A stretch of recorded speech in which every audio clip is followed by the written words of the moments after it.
something you personally would not believe in, but your constituents support it, how would you react? Well, I mean, there are some things that I think that you have personal beliefs upon that are strong that you don't change. But I think most issues in politics, and particularly things that you would deal with as governor or as a mayor, are issues where you have to find consensus. You got to work together and bring people together to agree. I mean, if you're talking about doing work in, say, healthcare. I mean, I think what happened in healthcare back when the legislature did not do the Medicaid expansion is that I don't think the Republicans listened because they objected to the Affordable Care Act and Obamacare more than they wanted to listen to what was best for Tennesseans. So, I mean, I think both sides have got to have open minds, both sides got to listen, both sides got to be willing to compromise, and that's how you accomplish it.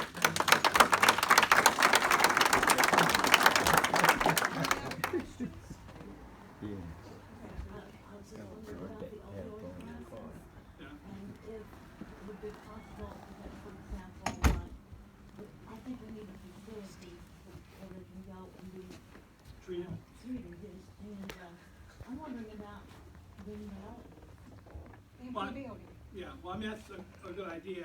I can't talk about I don't know the details of that. But so the opioid issue, which is an enormous issue, and I agree with every person who's described it as a crisis, it is a crisis. And I think you have the president saying that, you have everybody in the state leadership saying that, and now we need to do something. I think the governor is going to talk about, I think, opioids next week. But my view of this is that this is another issue where there should be broad bipartisan agreement as to what to do. We know Tennesseans are dying. We know lives are being destroyed. We know families are being destroyed. And some of the answers are apparent. There are some things obviously that we need to learn to study. But number one, we need to have a strong public education campaign for youth, but also for everybody else about the dangers of opioids. We need to have a campaign and a public education practice that is akin to the anti-drunk driving efforts or the non-smoking efforts. People get educated on the dangers of opioids. We need to have treatment.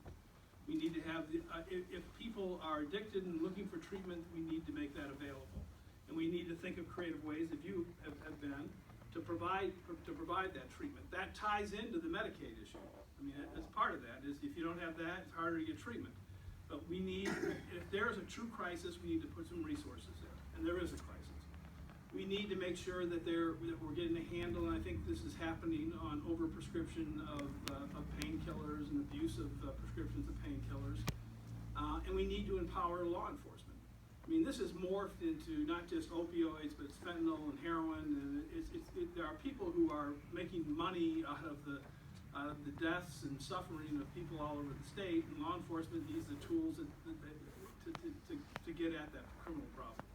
So those are four of my ideas, and I think they're need to be fleshed out. But those are things that I don't see the Democrat or Republican way of doing things. I mean, that's sort of a one where we just got to get it done because people are hurting.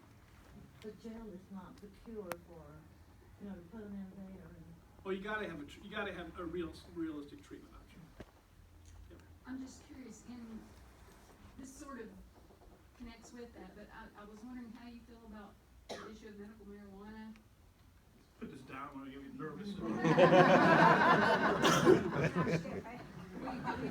recently had a local legislator introduce the medical cannabis only act.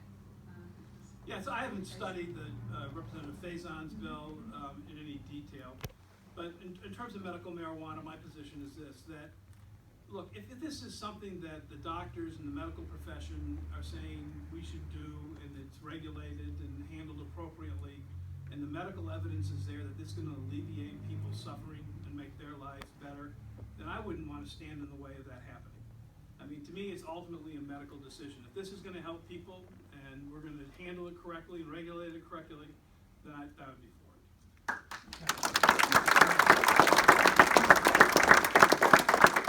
Another guest come in, back of the corner, Pat Hankins, our present sheriff and candidate sheriff.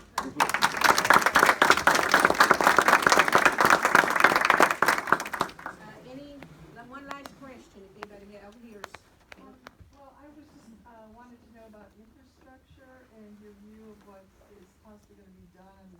create jobs, with maybe putting the bridges and roads and so forth. Yeah, so I'm a big believer, you know, having been, I think, when you're in an executive position, infrastructure is key. You gotta constantly invest in your infrastructure. Once you stop doing that and it starts going downhill, then it's gonna cost you more to get back to where you need to be. And I think bridges and things like that, which the federal government and to the extent other governments have not done enough on, are a good example of that. But, you know, when I was mayor, you know, people spent a lot of time talking about, you know, we built this huge building, the convention center was the biggest construction project in the state. But, you know, we did more in terms of capital money in building water pipes and stormwater control and stuff underground that nobody got to see. Because that's what you need. You gotta maintain what you got, and you gotta be ready for the growth, and you gotta be able to have those type of functions work smoothly. And so I think you always invest in infrastructure, and it will create jobs, and it will create opportunities. One more, there was someone right here, I believe, has Have you looked into, getting the youth vote, and what processes are you going through to try and get the, and that would be very important in a red state to turn it.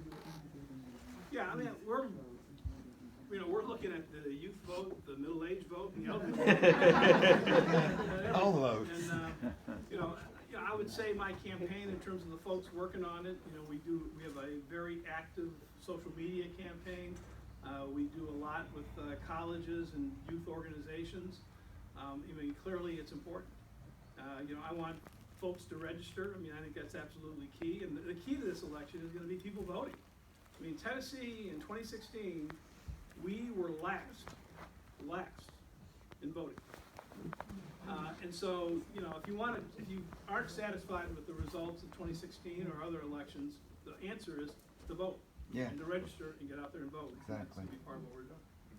Have you looked at specific policies that youth groups like the millennial generation would be interested in? Like, stuff such as guaranteed income, which is getting a lot more, traction in a lot of other places around the world and in different states. I know California, I think, is bringing that up, or increasing the minimum wage.